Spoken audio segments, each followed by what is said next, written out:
I think this is a really important process to delineating and identifying areas that may help in future management decisions to assist in the conservation of shark, ray, and chimera species you find in polar regions. When you think of shark research, you don't often think of the Arctic seas, but there are a lot of shark and skate and ray chimera species in these regions. There's just not a lot of researchers looking at them. A lot of the data often comes from fishery-dependent surveys and not independent surveys, which can be challenging in collecting data throughout the entirety of the polar region. We have to remember that the Arctic's, the most rapidly changing environment on the Earth, and potentially in 20 to 30 years' time, we could have an ice-free environment. Shipping is already increasing, impacts are already increasing in the Arctic, and that potentially means that management and conservation of sharks and rays in polar environments is going to have to be very adaptive as we move forward in time. During the week here, it's all about taking data related to shark and then try and delineate areas where you can show through analysis or data is present that there are a lot of shark here and it's worth protecting them. We just come up with a plan to what would be best way to couple the data that I had with the ISRA criteria.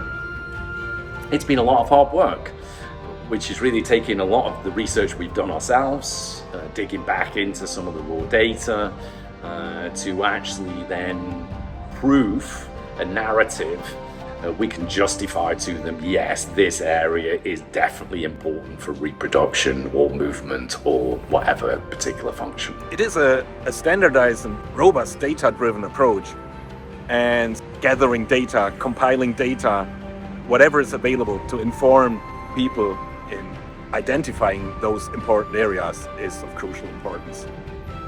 In certain areas, it's often the species that are overlooked, especially deep water species. We may not have that information for a lot of species, and in marine spatial planning, I think sharks and rays and chimeras are often overlooked. So it's important to put these areas together on a map so that conservation practitioners and managers can integrate this information into other marine spatial protections.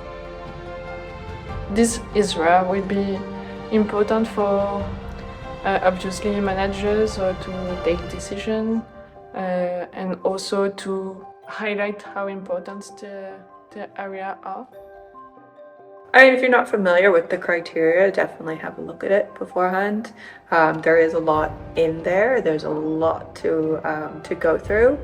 Certainly the YouTube tutorials that the IUCN has put out as a team has been very helpful. I watched those. Now I have a better idea of what's required to go into each proposal. Collect as much data as you can and put as many feelers out early to get the data going into the workshop. Contact all the people earlier to collect all the information.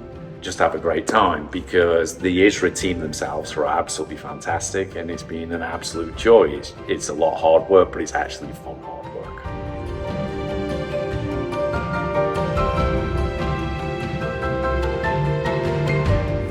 Put your Greenland shark on the map.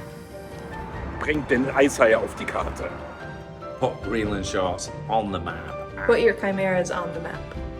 Just put your sharks on the map. Mettez vos raies sur la carte.